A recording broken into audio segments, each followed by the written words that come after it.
أعوذ بالله من الشيطان الرجيم بسم الله الرحمن الرحيم الحمد لله رب العالمين والصلاة والسلام على نبينا محمد وعلى آله وصحبه أجمعين أما بعد.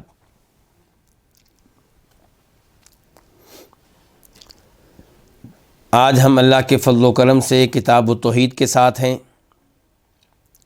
اور آج ہمارا 27واں باب ہے، باب ما جاء فی التطیر. التطیر کا معنی کیا ہے؟ بدشگونی لینا، بدفعلی لینا، کسی چیز کو، کسی انسان کو، کسی مخلوق کو منحوس سمجھنا. تو باب ما جاء فی التطیر، باب ان چیزوں کے بارے میں ہے، ان احادیث کے بارے میں ہے، ان آثار کے بارے میں ہے جو آئے ہیں بدشگونی کے معاملے میں، جو آئے ہیں بدشگونی کے موضوع پہ.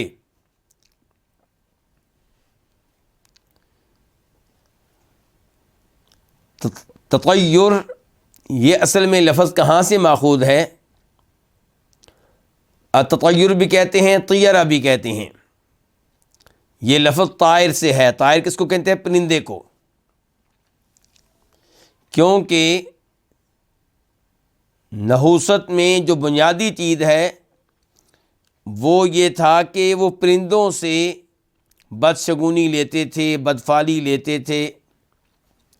جب کبھی کوئی بڑا کام کرنا ہوتا تو پرندے کو اڑاتے، دائیں طرف جاتا تو سمجھتے کہ آج یہ کام کرنا اچھا ہے، کام کروں گا تو کامیابی ملے گی، فائدہ ہوگا، کر لینا چاہیے. اور اگر پرندہ اڑ کر بائیں جانب چلا جاتا تو پھر بدشگونی لیتے، کہتے نہیں آج یہ کام کیا تو نقصان ہوگا، کوئی نہ کوئی مسئلہ پیدا ہو جائے گا، آج یہ کام نہیں کرنا. تو بدشگونی لینے کا آغاز کن سے ہوا؟ پرندوں سے ہوا. ایسے ہی وہ لوگ کئی پرندوں کو منحوس جانتے تھے. کوا دیکھ لیتے گھر کی چھت پہ تو کہتے کوئی مصیبت آنے والی ہے. الو دیکھ لیتے کسی گھر پہ تو سمجھتے کہ اب اس گھر کا کوئی نہ کوئی فرد فوت ہونے والا ہے. عقاب دیکھ لیتے تو کہتے کوئی نہ کوئی عذاب آنے والا ہے. بعد میں دیگر چیزوں کو بھی منحوس جانا گیا، منحوس سمجھا گیا، لیکن بنیادی چیز جو اس موضوع پہ تھی وہ پرندے تھے. اس لیے لفظ کیا بولا جاتا؟ التطیر اور الطیرہ. اور جو اس سے زیادہ وسیع لفظ ہے وہ کیا ہے؟ تشاؤم.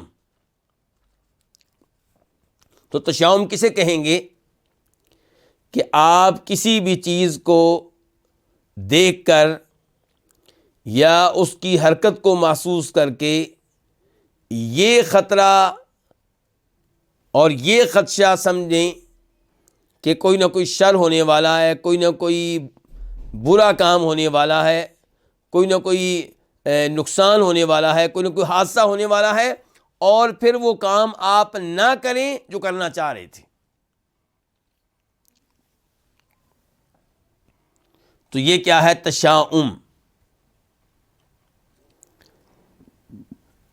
اس بارے میں قرآن کریم میں آیات بھی آئی ہیں، اس بارے میں احادیث بھی نبی علیہ الصلوۃ والسلام سے ثابت ہیں. سب سے پہلے امام صاحب کہتے ہیں وقول اللہ تعالی الا انما طائرهم عند اللہ ولکن اکثرهم لا يعلمون. یہ سورہ اعراف ہے. سورہ اعراف کی آیت نمبر 131 131. اس آیت کو صحیح معنوں میں سمجھنے کے لیے ذرا آیت نمبر 130 کی طرف آ جائیں، 130 کی طرف آ جائیں. اللہ تعالیٰ فرماتے ہیں وَلَقَدْ أَخَذْنَا آلَ فِرْعَوْنَ بِالسِّنِينَ وَنَقْصٍ مِّنَ الثَّمَرَاتِ، کہ ہم نے فرعون کو اور فرعون کی قوم کو کہسالی میں اور پھلوں کی کمی میں مبتلا کر دیا، اس عذاب میں انہیں مبتلا کر دیا. فَإِذَا جَاءَتْهُمُ الْحَسَنَةُ قَالُوا لَنَا هَٰذِهِ، جب ان کے پاس کوئی خوشحالی آتی، کوئی نعمت آتی، پھل اچھا پیدا ہوتا، تو کہتے کہ یہ وہ چیز ہے جس کے ہم حقدار ہیں، یہ وہ چیز ہے جس میں ہمارا بنیادی کردار ہے، یہ ہمارے علم کا نتیجہ ہے، یہ ہماری قوت کا نتیجہ ہے، یہ ہماری صلاحیتوں کا نتیجہ ہے، اس چیز کی نسبت اپنی طرف کرتے۔ وَإِن تُصِبْهُمْ سَيِّئَةٌ، اور اگر ان پہ کوئی برائی آتی، کوئی عذاب آتا، قحط سالی میں مبتلا ہوتے، تو يَطَّيَّرُوا بِمُوسَىٰ وَمَن مَّعَهُ، تب موسیٰ علیہ السلام اور موسیٰ علیہ السلام کے ساتھیوں کو منحوس جانتے، ان سے بدشگونی لیتے، کہتے کہ یہ منحوس ہیں، اس لیے عذاب آ رہا ہے، اس لیے قحط سالی میں مبتلا ہوئے ہیں، اس لیے مسائل پیدا ہو رہے ہیں۔ اللہ رب العزت نے کہا الا انما طائرهم عند اللہ ولکن اکثرهم لا يعلمون، الا خبردار، دھیان سے سن لو یہ بات، ان کی پہلی جو بات کی گئی ہے وہ غلط ہے، موسیٰ علیہ السلام اور ان کے ساتھیوں کو منحوس قرار دیا گیا، ان سے بدشگونی لی گئی، وہ غلط عقائد ہیں۔ صحیح بات کیا ہے اس بارے میں؟ فرمایا انما طائرهم عند اللہ، ان کی بدشگونی اللہ تعالیٰ کے ہاں ہے۔ کیا مطلب؟ کہ اللہ تعالیٰ کی تقدیر میں پہلے سے لکھا ہوا ہے کہ ان پہ یہ عذاب آئیں گے، یہ مصیبتیں آئیں گی، ان حادثوں میں ان کو مبتلا کیا جائے گا، اور سبب کیا ہوں گے؟ ان کے گناہ۔ تو اصل وجہ کیا ہے؟ ان کے گناہ۔ تو موسیٰ علیہ السلام مسئلہ نہیں ہے، موسیٰ علیہ السلام تو توحید کا پیغام لے کر آئے ہیں، جسے قبول کیا جائے گا تو دنیا میں بھی سعادتیں ملیں گی اور آخرت میں بھی جنت ملے گی۔ انبیاء کرام علیہ الصلوۃ والسلام کسی بھی شکل میں منحوس نہیں ہو سکتے۔ نحوست آتی ہے کہاں سے؟ انسان کے اپنے گناہوں سے، اپنے کرتوتوں سے۔ وما اصابکم من مصیبت فبما کسبت ایدیکم ویعفو عن کثیر، سورہ شورى میں اللہ تعالیٰ فرماتے ہیں تم پہ جو بھی مصیبت آتی ہے تمہارے کرتوتوں کی وجہ سے آتی ہے، تمہاری بدعمالیوں کی وجہ سے آتی ہے، تمہارے گناہوں کی وجہ سے آتی ہے۔ وَلَٰكِنَّ أَكْثَرَهُمْ لَا يَعْلَمُونَ، اس آیت میں اللہ کہہ رہے ہیں لیکن ان میں سے اکثر علم نہیں رکھتے۔ تو یہاں پہ اس آیت کو لا کر امام محمد بن عبد الوہاب رحمہ اللہ نے کیا پیغام دیا؟ نمبر ایک یہ کہ کسی انسان کو منحوس جاننا یہ مشرکین کی عادت ہے، مسلمانوں کو یہ چیز زیب نہیں دیتی۔ فرعون اور اس کے چیلے یہ کافر تھے، یہ اہل ایمان موسیٰ علیہ السلام اور ان کے ساتھیوں کو منحوس جانتے تھے، ان سے بدشگونی لیتے تھے۔ مسلمانوں نے کبھی ایسا کام نہیں کیا۔ دوسرے نمبر پہ اس ایسے پتہ چلا کہ بدشگونی کی کوئی حقیقت نہیں ہے، یہ ایک وہم ہے، اور مستقبل میں کیا ہونے والا ہے، جو کام آپ کرنے جا رہے ہیں وہ ہوگا یا نہیں ہوگا، اس کا صحیح علم اللہ کے پاس ہے، کسی اور کے پاس نہیں ہے۔ اس کے بعد فرماتے ہیں امام صاحب وَقَوْلِهِ قَالُوا طَائِرُكُمْ مَعَكُمْ، یہ سورہ یاسین ہے، آیت نمبر 19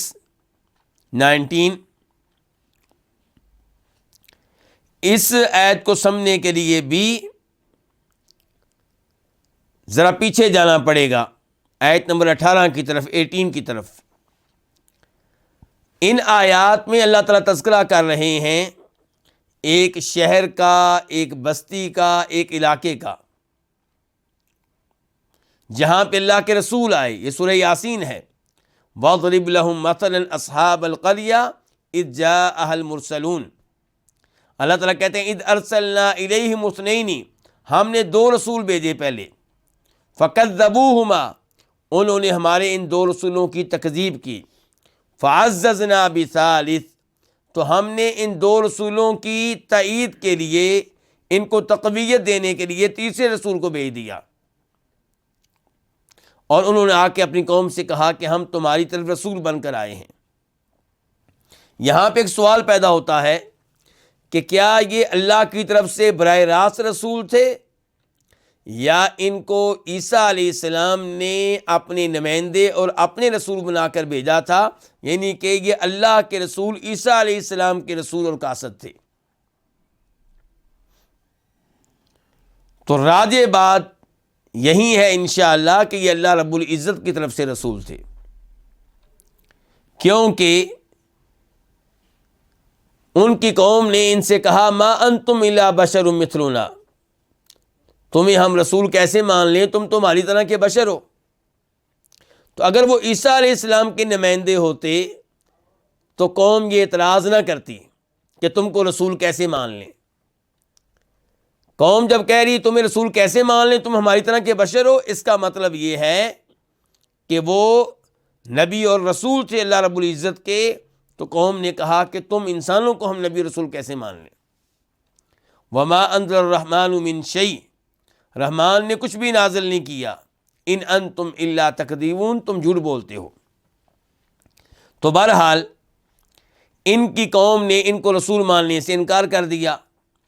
قوم پہ مصیبتیں آتی، آزمائشیں آتی، پریشانیاں آتی تو کیا کہتے؟ قالوا انا تطیرنا بکم، یہ ہے آیت نمبر 18۔ ہم نے تمہیں منحوس سمجھا ہے، منحوس جانا ہے، ہم تم سے بدشگونی لیتے ہیں، مصیبتیں تمہاری وجہ سے آ رہی ہیں۔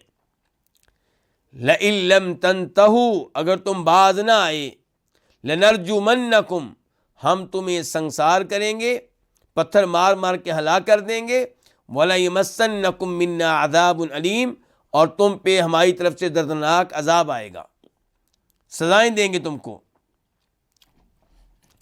تو انہوں نے کہا انبیاء کرام علیہم السلام نے، طائرکم معکم، تمہاری نحوست تمہارے ساتھ ہے، تمہاری بدشگونی تمہارے ساتھ ہے۔ کیا مطلب ہے اس کا؟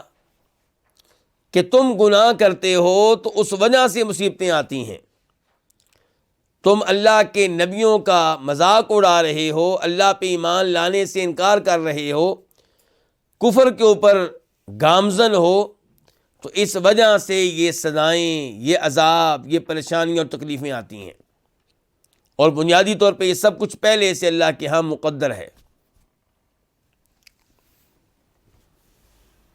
تو یہ دو آیتیں لا کر امام محمد بن عبد الوہاب رحمہ اللہ نے بتا دیا کہ کسی انسان کو منحوس ماننا، اس سے بدشگونی لینا، بدفعلی لینا کن کا کام ہے؟ کافروں کا کام ہے۔ پہلی آیت میں کام فرعون اور فرعون کے ماننے والے کافروں نے کیا، اور دوسری آیت میں یہ کام 3 رسولوں کے منکرین نے کیا۔ اللہ والوں کا یہ کام نہیں ہے، توحید والوں کا یہ کام نہیں ہے کہ وہ کسی انسان کو منحوس جانے ذاتی طور پہ۔ ہاں، کسی کے گناہوں کو منحوس جاننا یہ درست ہے، یعنی کہ آپ سمجھتے ہیں کہ ہمارے گاؤں میں چونکہ فلاں فلاں مجرم رہتے ہیں، وہ یہ گناہ کر رہے ہیں، تو اس کی وجہ سے یہ عذاب آیا ہے۔ فلاں آدمی نے مثال کے طور پہ 2 دن پہلے اپنی ماں کے ساتھ منہ کالا کیا ہے، اس کی پٹائی کی ہے، اس وجہ سے عذاب آیا ہے۔ تو یہ بدشگونی اگر آپ لیتے ہیں تو اس میں کوئی حرج نہیں ہے، کیونکہ یہ وہی چیز ہے جو قرآن نے بیان کی ہے کہ تم پہ جو مصیبتیں آتی ہیں تمہارے گناہوں کی وجہ سے آتی ہیں۔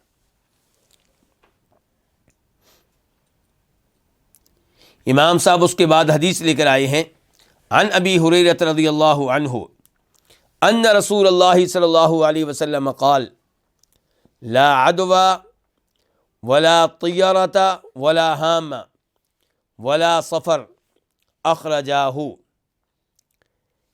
اس حدیث کے راوی ابو ہریرہ رضی اللہ تعالی عنہ، حدیث کو کون کون سے اماموں نے اپنی اپنی کتب میں جگہ دی، روایت کیا، بیان کیا؟ امام بخاری اور امام مسلم، اخرجاہ، ان دونوں نے اس حدیث کو روایت کیا، ان کے امام بخاری اور امام مسلم نے۔ بخاری شریف میں اس کا نمبر ہے 5707، 5707، اور مسلم شریف میں اس کا نمبر ہے 2220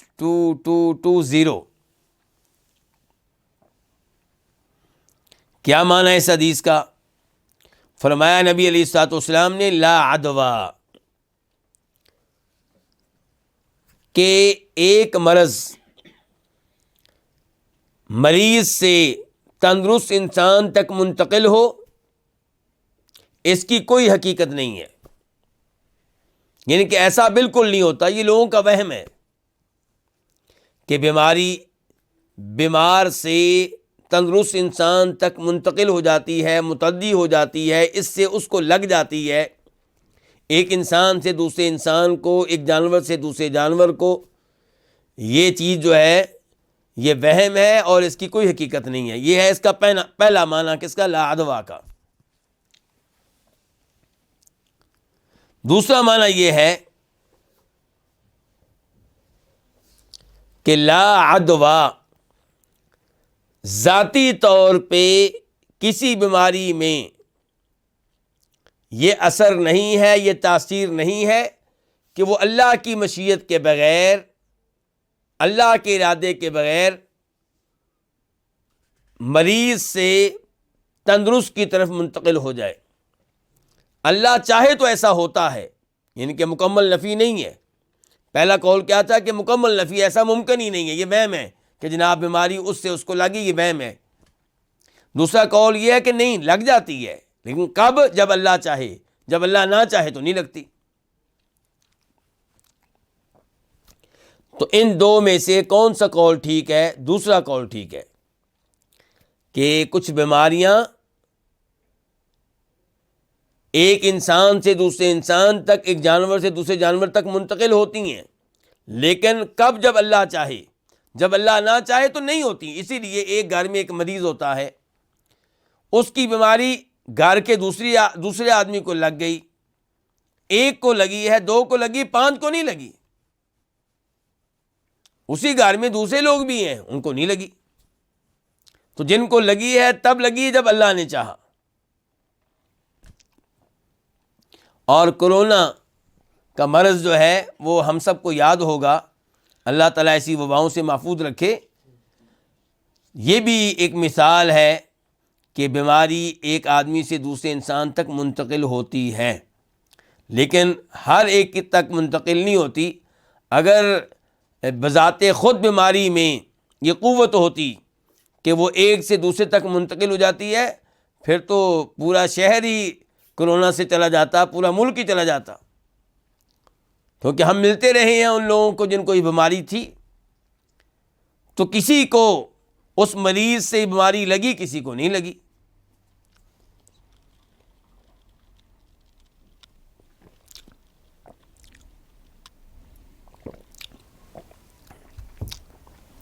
اس قول کی تائید اسی حدیث کے آخر میں آنے والے چند الفاظ سے ہوتی ہے. یہ حدیث ابھی ہم پڑھ رہے ہیں، یہ بخاری میں بھی آئی ہے، مسلم میں بھی آئی ہے، لیکن بخاری میں اس کے آخر میں یہ الفاظ آئے ہیں وَفِرَّ مِنَ الْمَجْذُومِ فِرَارَكَ مِنَ الْأَسَدِ. جس انسان کو جذام کی بیماری لگی ہو، آپ اس سے ایسے دور رہیں، ایسے بچیں، ایسے بھاگیں جیسے آپ شیر سے بھاگتے ہیں.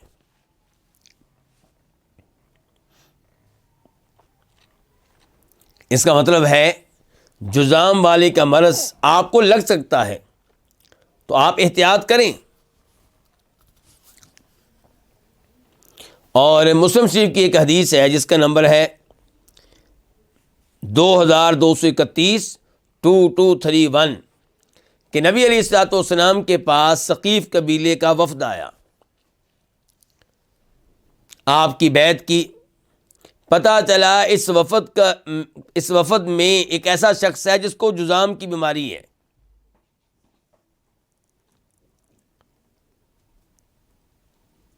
تو آپ سے اجازت مانگی گئی کہ کیا اس آدمی کو بھی ہم لے کر آئیں؟ آپ نے کہا نہیں، اس کو ادھر رہنے دو، میں نے اس کی بیعت یہیں سے قبول کر لی، وہ واپس جا سکتا ہے.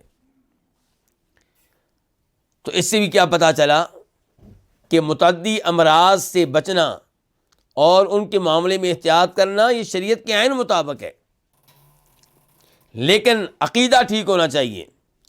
عقیدہ یہ ہو کہ یہ بیماری تب متعدی ہوگی جب اللہ تعالیٰ کی مشیت ہوگی، جب اللہ کا ارادہ ہوگا. اللہ کے ارادے کے بغیر ایسا کچھ نہیں ہوتا. اس کے بعد فرماتے ہیں نبی علیہ السلام اسی حدیث میں، ولا طیرہ، اور کوئی بدشگونی نہیں ہے. اس کا کیا مطلب ہے جی کوئی بدشگونی نہیں ہے؟ یعنی کہ بدشگونی لینا اس کی کوئی حقیقت نہیں ہے. آپ بدشگونی لیں کسی انسان سے، سمجھیں کہ ذاتی طور پہ منحوس ہے، یعنی کہ یہ ایمان لے آئے تب بھی منحوس، یہ گناہ چھوڑ دے تب بھی منحوس، یہ ہے ہی منحوس، تو یہ عقیدہ غلط ہے، اس کی کوئی حقیقت نہیں ہے.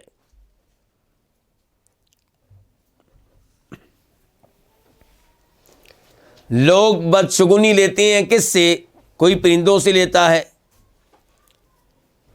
کوئی کسی آواز سے بدشگونی لیتا ہے، کوئی کسی ہندسے سے بدشگونی لیتا ہے. مثال کے طور پہ 13 کا ہندسہ جی یہ منحوس ہے، میرے موبائل کے نمبر میں یہ نمبر نہیں ہونا چاہیے 13، میری گاڑی کے نمبر میں یہ نمبر نہیں ہونا چاہیے، میرے گھر کا جو نمبر ہے اس میں 13 نہیں ہونا چاہیے. کئی لوگ دنوں کو منحوس جانتے ہیں، مثال کے طور پہ بدھ منحوس ہے. کئی لوگ کئی مہینوں کو منحوس جانتے ہیں، مثال کے طور پہ زمانہ جاہلیت میں سفر کے مہینے کو منحوس جانتے تھے، پھر کچھ لوگ شوال کے مہینے کو منحوس جانتے تھے، پھر زمانہ اسلام میں کئی لوگ ایسے آئے جو محرم کے مہینے کو منحوس جانتے ہیں کہ محرم کے مہینے میں شادی کریں گے تو ناکام ہوگی، طلاق ہو جائے گی، گھر اجڑ جائے گا، کامیاب نہیں ہوگا.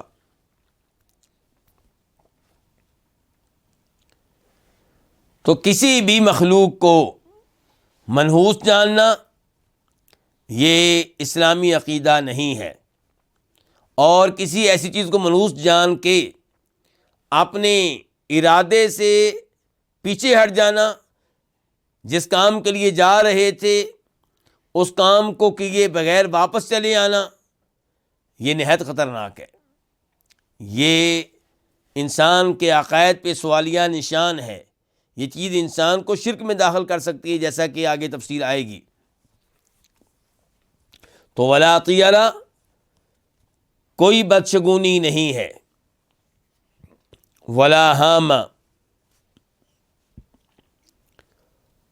اور کوئی ہامہ نہیں ہے. ہامہ کس کو کہتے ہیں؟ ہامہ کا معنی ہوتا ہے الو، یعنی کہ الو کو منحوس جاننا یہ بھی درست نہیں ہے. کسی کے گھر پہ آ کے الو بیٹھ گیا، اس کا مطلب ہے کہ ان کا کوئی نہ کوئی آدمی فوت ہونے والا ہے. یہ عقیدہ درست نہیں ہے.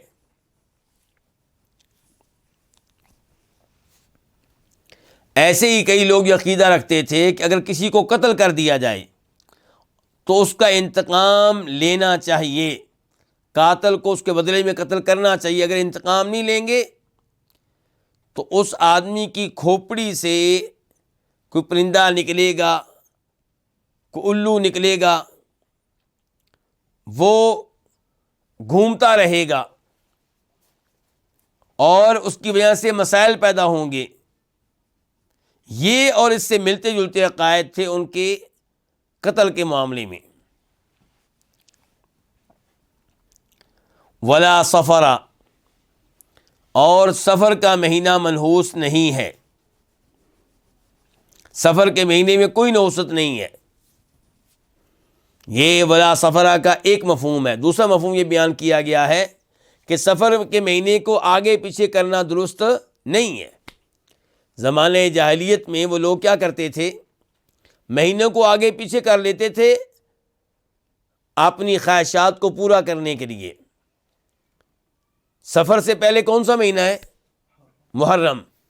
اب محرم کا مہینہ ہے لیکن وہ محرم کے مہینے میں لڑنا چاہتے ہیں، تو اب کیا کریں گے؟ محرم کو پیچھے کر دیں گے، سفر کو پہلے لے آئیں گے.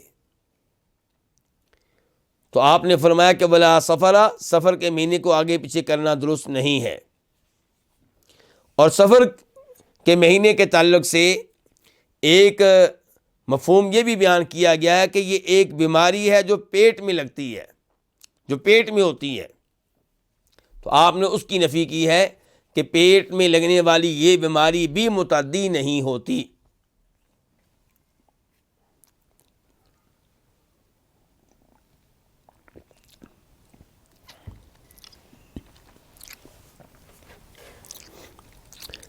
زاد مسلم، امام مسلم نے اضافہ کیا ہے،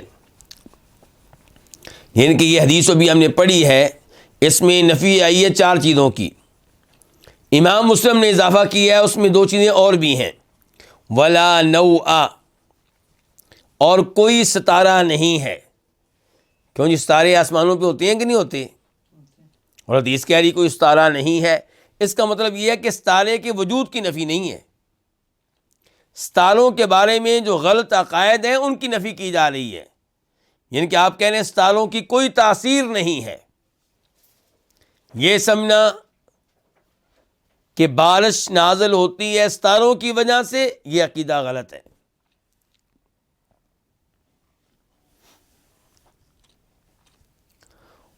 ولا غول، غول کس کو کہتے ہیں؟ بھوت کو۔ تو آپ کہہ رہے ہیں اور بھوت نہیں ہے، تو اب یہاں پہ 2 احتمال ہیں، نمبر 1 آپ بھوت کے وجود کی نفی کر رہے ہیں، دوسرا احتمال یہ ہے کہ آپ بھوت کی طرف سے پہنچنے والے نقصان کی نفی کر رہے ہیں۔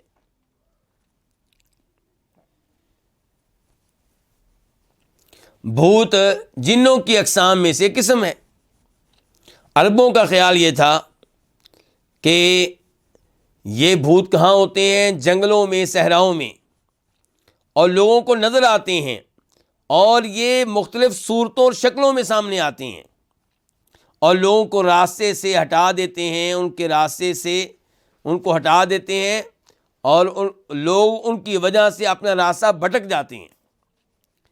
تو نبی علیہ السلام نے کہا کہ ان کا تو وجود ہی کوئی نہیں ہے، یہ ایک معنی، اور دوسرا معنی وہی جو پہلے کہہ چکا ہوں کہ وجود کی نفی نہیں ہے، بلکہ اس سوچ کی نفی ہے، اس نظریے کی نفی ہے کہ وہ کسی کو اس کے راستے سے بھٹکا سکتے ہیں۔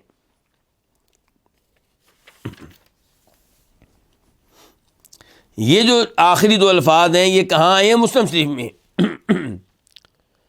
ان میں سے جو لا نوء کا لفظ ہے یہ ابو ہریرہ ہی کی حدیث میں ہے، یعنی کہ ابو ہریرہ کی حدیث کی دوسری روایت جو مسلم میں آئی ہے۔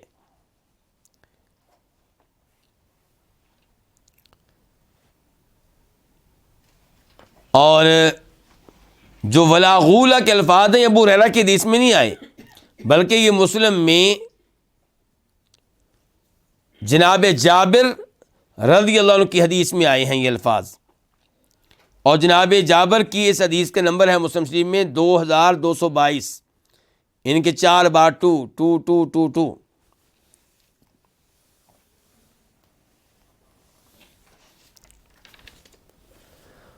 وَلَهُمَا عَنْ أَنَسٍ رضی اللہ عنہ قال قال رسول اللہ صلی اللہ علیہ وسلم، اور ان کی روایت میں ہے، کن کی روایت میں؟ بخاری مسلم کی روایت میں۔ بخاری میں نمبر ہے اس حدیث کا جو ابھی آنے والی ہے 5776، 5776، اور مسلم شریف میں اس کا نمبر ہے 2224، 2224۔ تو وَلَهُمْ عَنْ أَنَسٍ، اور ان دونوں میں ہے، ان کے بخاری مسلم میں عن انس، انس رضی اللہ عنہ کی روایت سے، قال وہ کہتے ہیں قال رسول اللہ صلی اللہ علیہ وسلم، کہ فرمایا رسول اللہ صلی اللہ علیہ وسلم نے، لا عدوى، کہ کوئی مرض ایک سے دوسرے کی طرف منتقل نہیں ہوتا، اور مراد وہی جو پہلے بتا چکا ہوں کہ ایسا ممکن نہیں ہے کہ کوئی مرض بذات خود اللہ کے ارادے کے بغیر، اللہ کی مشیت کے بغیر ایک سے دوسرے تک منتقل ہو جائے۔ البتہ اللہ کی مشیت سے مرض ایک آدمی سے دوسرے آدمی تک اور ایک اونٹ سے دوسرے اونٹ تک منتقل ہو سکتا ہے۔ یہاں پہ وہ حدیث آپ لوگوں کے ذہن میں ہوگی کہ نبی علیہ الصلوۃ والسلام کے پاس ایک آدمی آیا. جب آپ نے یہ کہا کہ مرض منتقل نہیں ہوتا تو اس نے کہا اللہ کے رسول ہمارے بہترین اونٹ، خوبصورت اونٹ، طاقتور اونٹ ریگستان میں ہوتے ہیں، صحرا میں ہوتے ہیں، بڑی اچھی حالت میں ہوتے ہیں.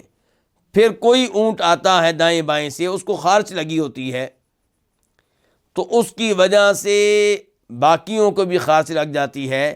یعنی کہ اگر مرض منتقل نہیں ہوتا تو پھر یہ ایک سے باقی کو خارچ کیوں لگ گئی؟ نبی علیہ السلام نے سوال کیا فمن اعدل اول، یہ بتاؤ کہ پہلے اونٹ کو خارچ کس نے لگائی؟ تو کس نے لگائی؟ اللہ تعالیٰ نے. تو اس سے پتہ چلا کہ بنیادی بات یہ ہے کہ یہ سارے کام اللہ کے ارادے اور اس کی مشیت سے ہوتے ہیں، بذات خود نہیں ہوتے. ولا طیرہ، اور کوئی بدشگونی نہیں ہے. ان کے بدشگونی لینا اسلام میں جائز نہیں ہے، شریعت میں اس کی گنجائش نہیں ہے. وَيُعْجِبُنِي الْفَعْلُ، اور مجھے فعل اچھی لگتی ہے.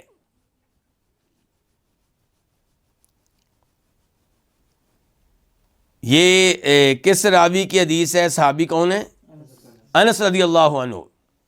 لیکن مسلم شریف میں ابو ہریرہ کی حدیث ہے جس کا نمبر ہے 2223 2223.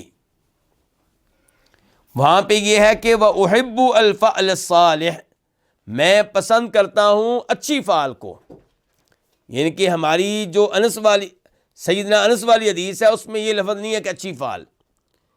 ابو ہریرہ والی جو حدیث ہے مسلم میں، اس میں ہے کہ میں پسند کرتا ہوں کون سی فعل کو؟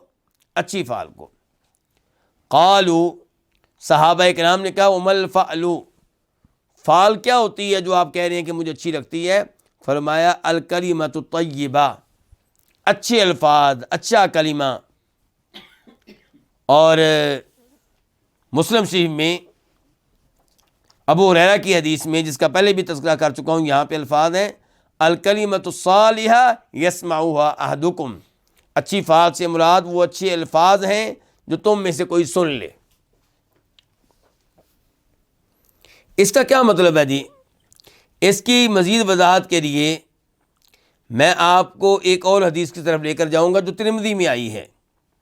اس کا نمبر ہے 1616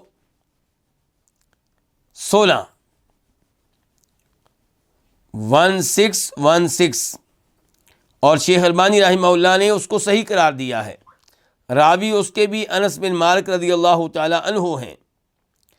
کہتے ہیں کہ ان النبی صلی اللہ علیہ وسلم کان یعجبہ اذا خرج لحاجۃ ان یسمع یا راشد یا نجیح.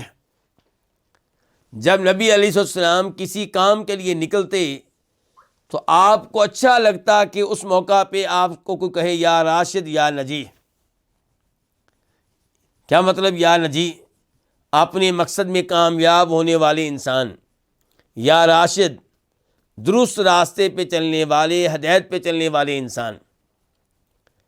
گویا کہ آپ اپنی حاجت کے لیے جا رہے ہیں اور کوئی آپ کو کہہ رہا ہے یا نجیح، یعنی کہ آپ جس کام کے لیے جا رہے ہیں اس میں آپ کو کیا ملے گی؟ کامیابی ملے گی. یہ الفاظ سن کے آپ کا حوصلہ بڑھتا، آپ خوش ہوتے. تو اسلام اچھی فعل کو پسند کرتا ہے، اسلام بدشگونی کو نہیں، نیک شگونی کو پسند کرتا ہے. اسلام چاہتا ہے کہ جس کام کے لیے آپ جا رہے ہیں جائیں، تو آپ کو حوصلہ دینے کے لیے جو دائیں بائیں سے الفاظ کہے جائیں گے اسلام ان کی حوصلہ افزائی کرتا ہے تاکہ وہ کام جو آپ کرنے جا رہے ہیں وہ کریں. لیکن یہ کہ آپ کسی کے برے الفاظ کی وجہ سے واپس آ جائیں کہ آج میں کام پہ گیا تو مجھے نقصان ہوگا، اس نے یہ الفاظ کہہ دیے ہیں، یہاں سے میں نے نحوست معلوم کر لی ہے، بدشگونی لی ہے، تو اسلام اس کو غلط قرار دیتا ہے. اسلام اس کی حوصلہ افزائی نہیں کرتا بلکہ اس سے منع کرتا ہے.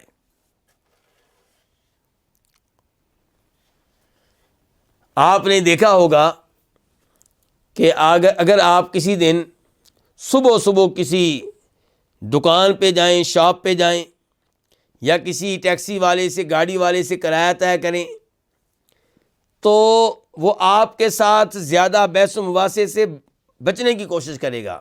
یعنی کہ وہی انسان دیگر اوقات میں بحث و مباحثہ کرے گا لیکن صبح نہیں کرے گا.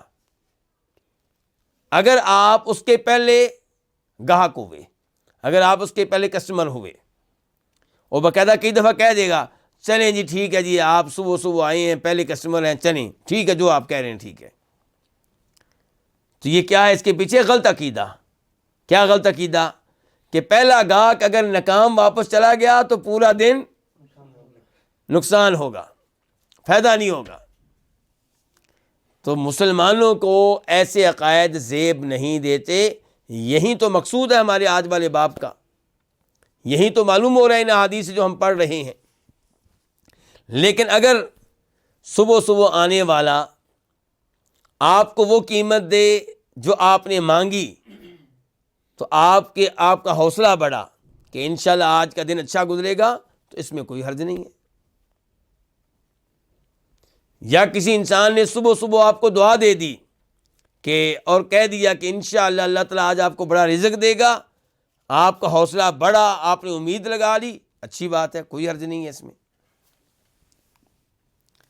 نبی علیہ الصلوۃ والسلام حدیبیہ کے مقام پہ ہیں اور مکہ داخل ہونا چاہتے ہیں. کس کام کے لیے؟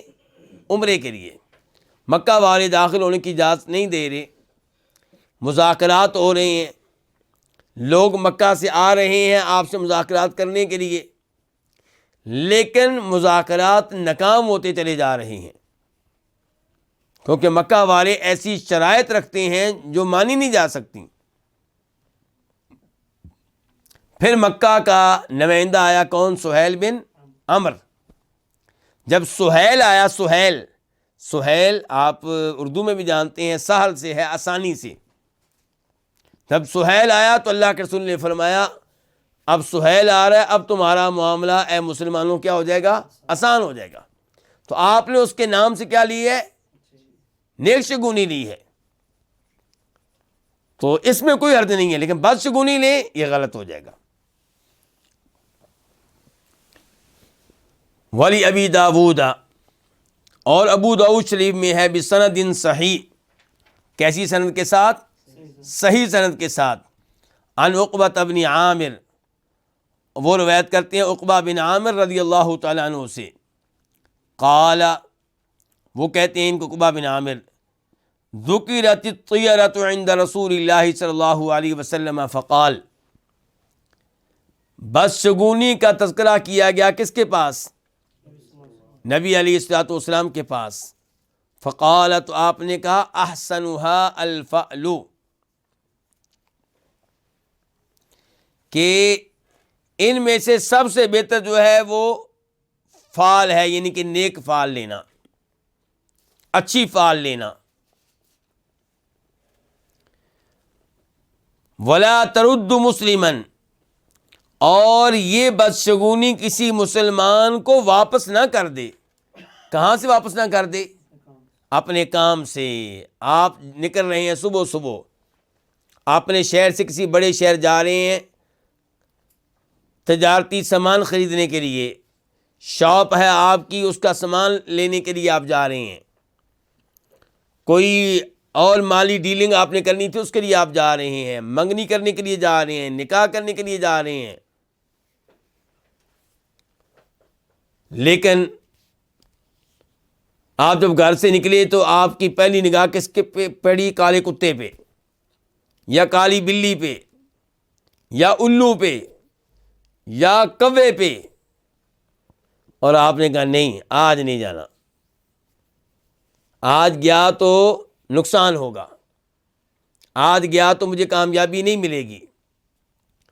تو فرمایا یہ کام نہیں ہونا چاہیے. ولا ترد مسلما, یہ کسی مسلمان کو واپس نہ کر دی, لٹا نہ دے اس کے ان کے کام سے. کون؟ یہ بدشگونی. فَإِذَا رَأَى أَحَدُكُم مَّا يَكْرَهُ, تو جب تم میں سے کوئی دیکھے وہ چیز جس کو ناپسند کرتا ہے, یعنی کہ آپ گھر سے نکلے اور آپ کی نگاہ کالے کتے پہ پڑ گئی, آپ کی نگاہ کالی بلی پہ پڑ گئی, آپ کی نگاہ کوے پہ پڑ گئی, آپ کی نگاہ الو پہ پڑ گئی اور دل میں وسوسہ آنے لگا کہ اب میں کام کروں یا نہ کروں جس کام کے لیے نکلا تھا. فرمایا فَإِذَا رَأَىٰ أَحَدُكُم مَّا يَكْرَهُ، جب تم میں سے کوئی دیکھے وہ چیز جس کو ناپسند کرتا ہے، فَلْيَقُلْ، بس چاہیے کہ وہ یہ الفاظ کہے، یہ دعا پڑھے. یہ بدشگونی کا علاج گویا کہ اللہم لا یأتی بالحسنات الا انت، اے اللہ اچھائیوں کو نہیں لے کر آتا مگر تو، تیرے علاوہ اچھائیاں لانے والا کوئی نہیں ہے، ہر اچھائی تیری طرف سے ہے، ہر خیر تیری طرف سے ہے. ولا يدفع السیئات الا انت، اور برائیوں کو دور کرنے والا صرف اور صرف تو ہے، عذاب کو، مصیبتوں کو، پریشانیوں کو، شر کو ہٹانے والا، دور کرنے والا صرف تو ہے.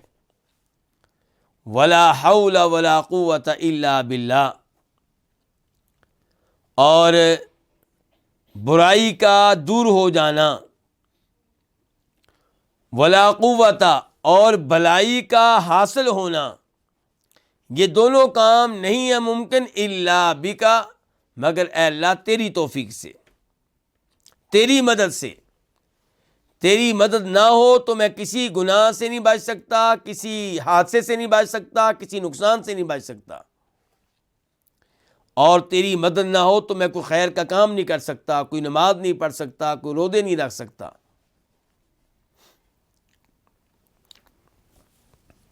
تو یہ دعا پڑھیں گے تو اس سے اس وسوسے کا ازالہ ہو جائے گا، اس وہم کا ازالہ ہو جائے گا جو آپ کے دل میں پیدا ہو چکا ہے، کوئی ایسی چیز دیکھ کر جو آپ کو بری لگی، جس کی وجہ سے طرح طرح کے خیالات ذہن میں آ رہے ہیں کہ آج یہ کام کروں یا رہنے دوں. تو یہ دعا پڑھیں اور اللہ کا نام لے کے اپنا کام کریں.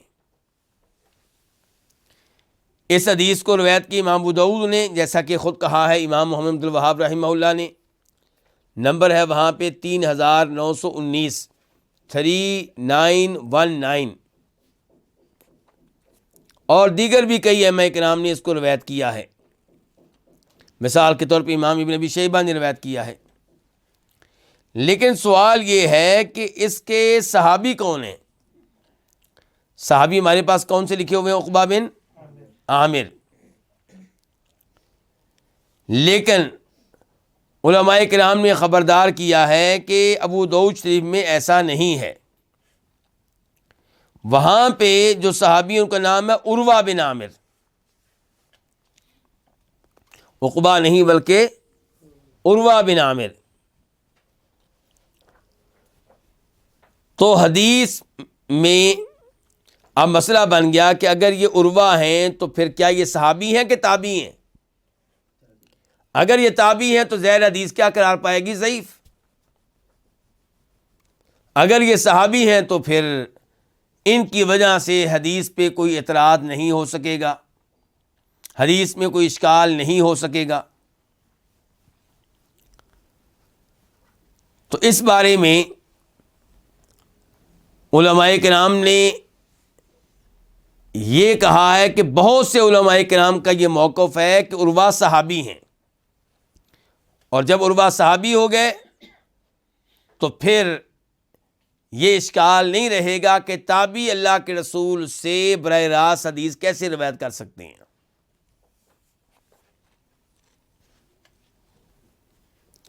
اس کے بعد وعن ابن مسعود رضی اللہ عنہ مرفوعا، عبداللہ بن مسعود سے روایت ہے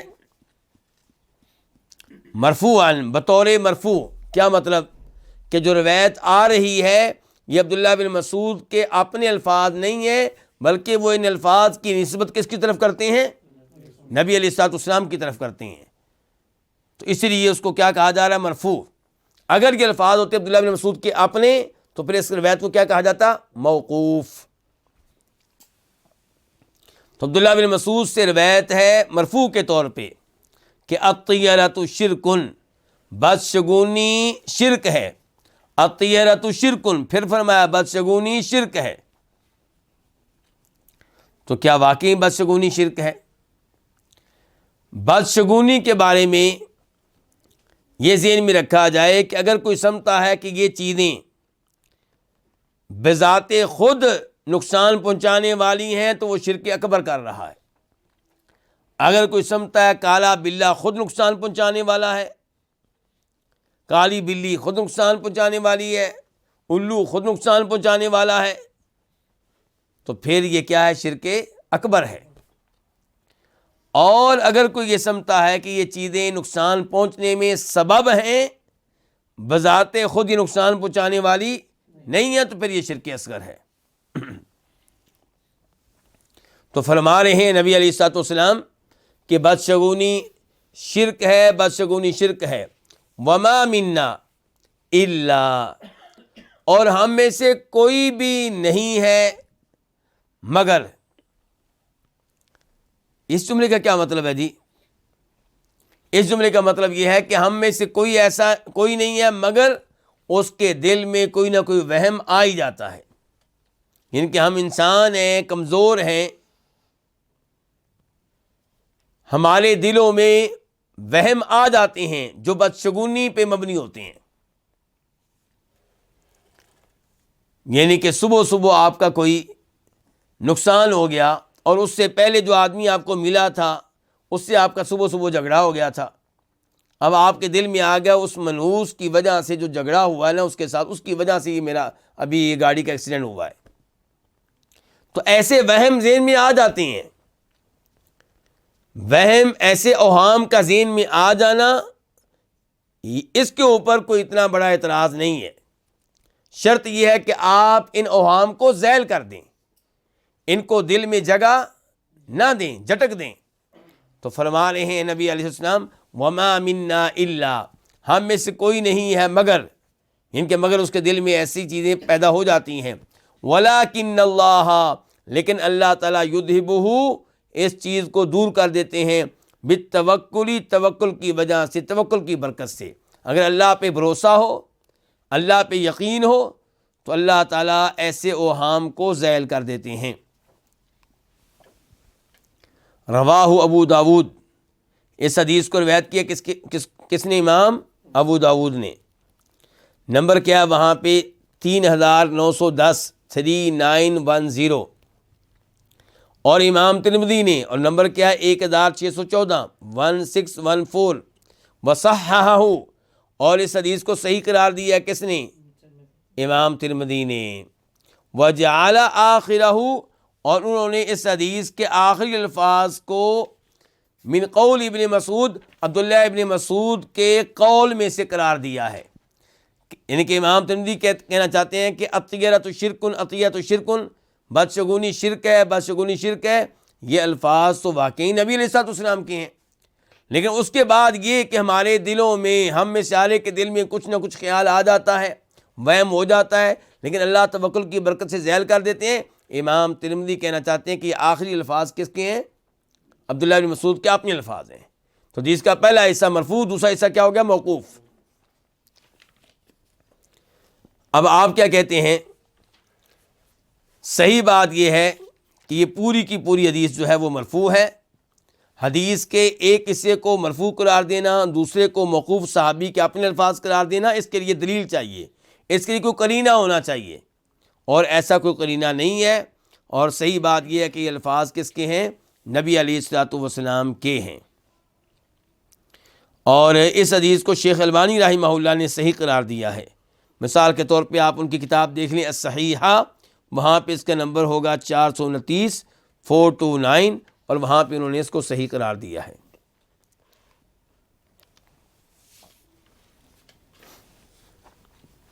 اور شیخ البانی رحمہ اللہ نے یہ بھی وضاحت کی ہے کہ یہ آخری الفاظ بھی نبی علیہ الصلوۃ والسلام کے الفاظ ہیں۔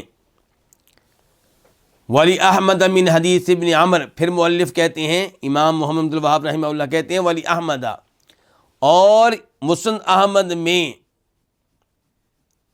احمد میں نمبر کیا ہوگا جو ابھی پڑھنے لگے ہیں اس کا؟ 7045، 7045۔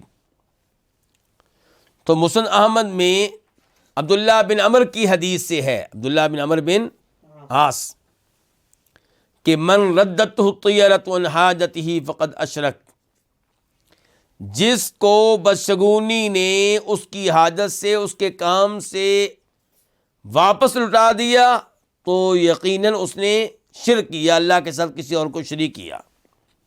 یعنی کہ آپ کاروبار کے لیے جا رہے تھے، آپ منگنی کرنے کے لیے جا رہے تھے، آپ گاڑی خریدنے جا رہے تھے اور کالا بلہ دیکھ لیا، کالا کتا دیکھ لیا، کسی آدمی سے لڑائی جھگڑا ہو گیا اور آپ نے یہاں سے نحوست لی، بدشگونی لی، بدفعلی لی اور وہ کام کیے بغیر گھر میں واپس آ گئے، تو پھر آپ نے کیا کیا؟ شرک کا ارتکاب کیا۔ من ردتہ طیرۃ حاجتہ، جس کو بدشگونی اس کی حاجت سے واپس لوٹا دے تو اس نے کیا کیا؟ شرک کیا۔ قالوا، انہوں نے کہا، کنہوں نے؟ صحابہ کرام رضوان اللہ علیہم اجمعین نے، فما کفارۃ ذالک، اس کا کفارہ کیا ہے اللہ کے رسول علیہ الصلوۃ والسلام؟ یعنی کہ اگر کوئی ایسا کر بیٹھے کہ بدشگونی لیتے ہوئے، بدفعلی لیتے ہوئے واپس آ جائے تو اب اس کا کفارہ کیا ہے؟ قال، فرمایا، ان تقولا، کہ تم یہ کہو، اللہم لا خیر الا خیرک ولا طیر الا طیرک ولا الہ غیرک، اے اللہ تیری خیر کے علاوہ کوئی خیر ہے ہی نہیں، ساری خیر سب جو اچھے کام ہیں، خیر کے کام ہیں اور نعمتیں ہیں، وہ سب تیری طرف سے ہیں۔ ممکن ہی نہیں ہے کہ دنیا میں کوئی خیر ہو تیری طرف سے نہ ہو۔ کسی کے پاس اولاد ہے تو یا اللہ تیری طرف سے، گاڑی ہے تو تیری طرف سے، کسی کو ہدایت ملی ہے تو دینے والا ہے، کسی کو گھر ملا ہے تو نے دی ہے، ہر خیر تیری طرف سے ہے۔ اللہم لا خیر الا خیرک، اے اللہ نہیں ہے کوئی خیر مگر تیری خیر، ولا طیر الا طیرک، اور نہیں ہے کوئی بدشگونی مگر تیری بدشگونی۔ کیا مطلب؟ ان کے بدشگونی وہی ہے جو تیرے ہاں لکھی ہوئی ہے، جو انسان کی تقدیر میں ہے، جس میں سبب اس کے گناہ ہیں، ورنہ اس کے علاوہ کچھ نہیں ہے۔ ولا الہ غیرک، اور تیرے علاوہ کوئی معبود نہیں ہے۔ اس حدیث کا حکم کیا ہے؟ شیخ البانی رحمہ اللہ نے اپنی کتاب الصحیحہ میں نمبر 1065 1065 وہاں پہ اس کو مجموعی طور پہ صحیح قرار دیا ہے۔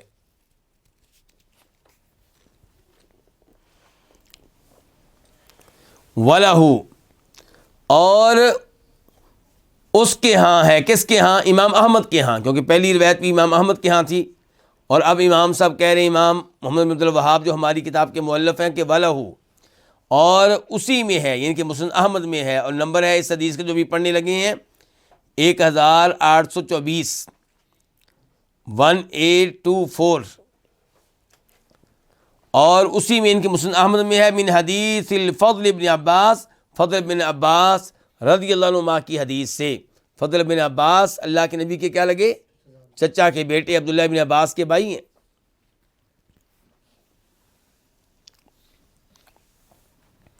کہ انما الطیرۃ ما امضاک او ردک، بدشگونی وہ ہے جو آپ کو چلا دے یا آپ کو واپس کر دے۔ کیا مطلب ہے اس کا؟ مطلب یہ ہے کہ ذہن میں وہم آ جانا، یہ بدشگونی نہیں ہے۔ بدشگونی وہ ہے کہ جس میں آپ وہم کے اوپر عمل بھی کریں۔ بدشگونی لیتے ہوئے آپ واپس چلے آئیں، یا بدشگونی لیتے ہوئے آپ آگے نکل جائیں بدشگونی لیتے ہوئے، لیکن تو یہ ہے وہ بدشگونی جو قابل مذمت ہے، یہ ہے وہ بدشگونی جسے اسلام منع کرتا ہے۔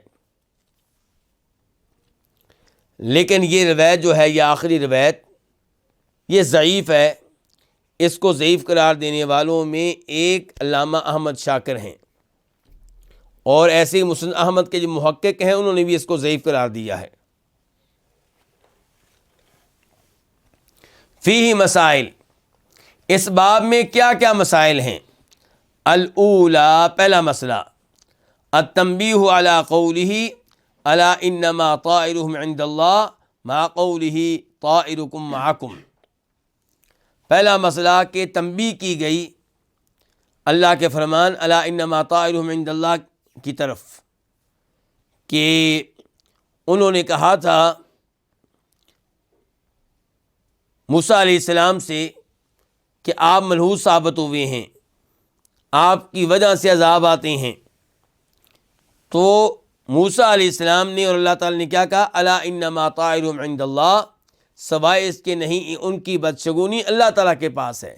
اللہ کی تقدیر میں یہ سب امراض پہلے سے لکھے ہوئے ہیں، یہ وبائیں لکھی ہوئی ہیں اور سبب ان کے گناہ ہیں. تو اس باب میں اس آیت پہ تنبیہ کی گئی ایک دوسری آیت کے ساتھ. وہ کون سی؟ طائرکم معکم، اور یہ سورہ یاسین والی آیت ہے. یہ الفاظ کنہوں نے کہے ہیں؟ یہ ان 3 رسولوں نے کہے ہیں جو کسی شہر میں آئے تھے، کسی گاؤں میں آئے تھے، اور ان کی قوم نے کہا تھا کہ ہم تمہیں کیسے رسول مان لیں، تم ہماری طرح کے بشر ہو، ہم نے تمہیں منحوس جانا ہے. تو انہوں نے آگے سے کہا تھا طائرکم معکم، تمہاری نصرت تمہارے ساتھ ہے. الثانیہ، دوسرا مسئلہ جو ہمیں اس باب کی آیات اور احادیث وغیرہ سے معلوم ہوا کہ نفی العدوہ. عدوہ کس کو کہتے ہیں؟ متعدی ہونا. ایک مرض کا دوسرے تک متعدی ہونا، اس کی نفی آئی ہے. اللہ کے نبی نے کیا کہا؟ لا عدوہ. اور اس کا صحیح مفہوم کیا ہے؟ یہ آپ کو بتایا جا چکا ہے. اور وہ کیا ہے صحیح مفہوم؟ کہ مرض ایک سے دوسرے تک منتقل ہوتا ہے، لیکن تب جب اللہ چاہے، اللہ کی مشیت سے. اللہ کی مشیت کے بغیر خود مرض میں یہ طاقت ہو کہ وہ متعدی ہو جائے، اللہ نہ چاہے تب بھی یہ ممکن نہیں ہے. الثالثہ نفی الطیرہ. ان احادیث کے ذریعے طیرہ کی نفی ہوئی، بدشگونی کی نفی ہوئی. اور یہ وضاحت ہو چکی کہ بدشگونی لینا جائز نہیں ہے، کسی بھی آواز سے، کسی بھی انسان سے، کسی بھی جانور سے، کسی بھی پرندے سے، کسی بھی ہندسے سے، کسی بھی دن سے، کسی بھی مہینے سے. البتہ نیک شگونی لینا اسلام اس کو اچھا سمجھتا ہے. اچھے الفاظ سن کر نیک شگونی لینا یہ بہت اچھی بات ہے. الرابعہ نفی الہامہ. ہامہ کی نفی ہوئی ہے ان احادیث میں. اللہ کے نبی نے کہا لا ہامہ تھا. کیا مطلب؟ کہ یہ عقیدہ غلط ہے کہ الو کسی کے گھر کی چھت پہ بیٹھ گیا تو ان کا کوئی نہ کوئی آدمی فوت ہونے والا ہے. الو کے تعلق سے اور بھی کئی اوہام ان لوگوں میں پھیلے ہوئے تھے، تو ان کی نفی کر دی گئی. الخامسۃ، 5ویں نمبر پہ نفی السفر. سفر کی نفی کی گئی، اور اس کی وضاحت گزر چکی ہے کہ اس کا پہلا معنی یہ ہے کہ اس عقیدے کی نفی کہ سفر کا مہینہ کیا ہے؟ منحوس ہے. اور پھر دیگر معنی بھی بیان کیے گئے، لیکن یہی وہ معنی ہے جس کا تعلق ہمارے باب سے گہرا ہے. السادسہ، 6واں مسئلہ، ان الفعل لیس من ذالک. فعل جو ہے وہ اس میں سے نہیں ہے. کس میں سے؟ قابل مذمت بدشگونی میں سے فعل نہیں ہے. بل مستحب، بلکہ فعل لینا اچھی بات ہے، عمدہ بات ہے. اور اس سے کیا مراد ہے؟ کہ آپ اچھے الفاظ سن کر خوش ہوں.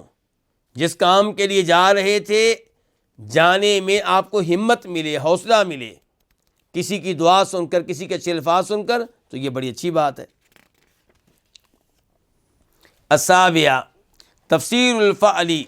لفظ فعل جو حدیث میں آیا اس کی وضاحت ہو گئی، تفسیر ہو گئی، اس کا مفہوم بیان کر دیا گیا. جی ہاں، وضاحت ہوگی کہ اس سے مراد کون سی فعل ہے؟ الکلمۃ الطیبہ. جیسا کہ حدیث میں الکلمۃ الطیبہ، اس سے مراد اچھے الفاظ ہیں، اچھا کلام ہے. الثامنہ، 8واں مسئلہ جو ہمیں اس باب کی احادیث وغیرہ سے معلوم ہوا وہ یہ کہ ان الواقع فی القلب من ذلک ما کراہتہ لا یضر بل یذہبہ التوکل. کہ وہ چیز جو دل میں پیدا ہو جاتی ہے من ذلک، اس میں سے، کس میں سے؟ بدشگونی میں سے. کس میں سے؟ بدشگونی میں سے. ما کراہتہ، جب کہ آپ اس کو ناپسند کرتے ہیں، دل میں داخل ہو گئی ہے، پیدا ہوگی، لیکن آپ اس کو پسند نہیں کرتے. لا یضر، تو یہ چیز نقصان دہ نہیں ہے. بل یذہبہ، بلکہ اللہ تعالیٰ اس کو دور کر دیں گے. بل یذہبہ التوکل، بلکہ اس چیز کو توکل زیل کر دیتا ہے، دور کر دیتا ہے، لے جاتا ہے. التاسعہ، 9واں مسئلہ، ذکر ما یقولہ من وجدہ، کہ تذکرہ ان الفاظ کا جنہیں کہے گا وہ آدمی جو اس کو محسوس کرے، اس کو پائے۔ کس کو پائے؟ بدشگونی کا وہم جس کے دل و دماغ میں آ رہا ہو، تو وہ کیا الفاظ کہے گا، ان کا تذکرہ بھی یہاں پہ آیا ہے۔ اور وہ کیا آیا ہے جی؟ اللہم لا یأتی بالحسنات الا انت ولا یدفع السیئات الا انت ولا حول ولا قوۃ الا بک۔ یہ دعا پڑھنی چاہیے، یہ الفاظ کہنے چاہیے۔ العاشرہ، 10واں مسئلہ، التصریح بان الطیرۃ شرک، اس بات کی صراحت کہ بدشگونی کیا ہے؟ شرک ہے، اور اس کی وضاحت گزر چکی ہے کہ یا شرک اصغر ہوگا یا شرک اکبر ہوگا۔ جب آپ ان چیزوں کو جن سے بدشگونی لیتے ہیں بذات خود مؤثر مانتے ہیں، نقصان دینے والا مانتے ہیں، تو پھر یہ شرک اکبر ہے، اور اگر آپ ان کو اس معاملے میں سبب مانتے ہیں تو پھر یہ شرک اصغر ہے۔ پہلا شرک اکبر، دوسرا شرک اصغر۔ الحادی عشرہ، 11واں مسئلہ، تفسیر الطیرۃ المذمومہ، اس بدشگونی کی وضاحت جو قابل مذمت ہے۔ تو وہ کون سی ہے جی؟ یعنی کہ بدشگونی جو قابل مذمت ہے، یہ وہ ہے جس کی وجہ سے آپ وہ کام کیے بغیر واپس چلے آئیں جو کرنے جا رہے تھے۔ باقی جو دل میں وہم آ جاتا ہے وہ قابل مذمت نہیں ہے۔ قابل مذمت یہ ہے کہ آپ بدشگونی کے مطابق کوئی کام کریں، کوئی حرکت کریں۔ تو اگر کوئی کام جو کوئی حرکت بدشگونی کی وجہ سے کرتے ہیں تو یہ وہ بدشگونی ہے جس کی مذمت آئی ہے، جس کو غلط قرار دیا گیا ہے۔ اللہ رب العزت سے دعا ہے کہ اللہ تعالی ہماری عقائد کو اس قسم کی اشیاء سے پاک اور صاف رکھے۔ اللہ تعالی ہمیں ان میں سے بنائے جو روز قیامت بغیر حساب کتاب کی جنت میں جائیں گے، کیونکہ وہ حدیث ہم پڑھ چکے ہیں، بخاری شریف کی حدیث، کہ فرمایا نبی علیہ السلام نے کہ 70,000 لوگ بغیر حساب کتاب کے جنت میں جائیں گے۔ اور جب آپ سے پوچھا گیا کہ وہ کون ہوں گے، ان کے اوصاف کیا ہوں گے، خوبیاں کیا ہوں گی، تو آپ نے 4 خوبیاں بتائی تھیں، ان میں سے ایک یہ تھی کہ وہ بدشگونی نہیں لیتے ہوں گے۔ وآخر دعوانا الحمد للہ رب العالمین۔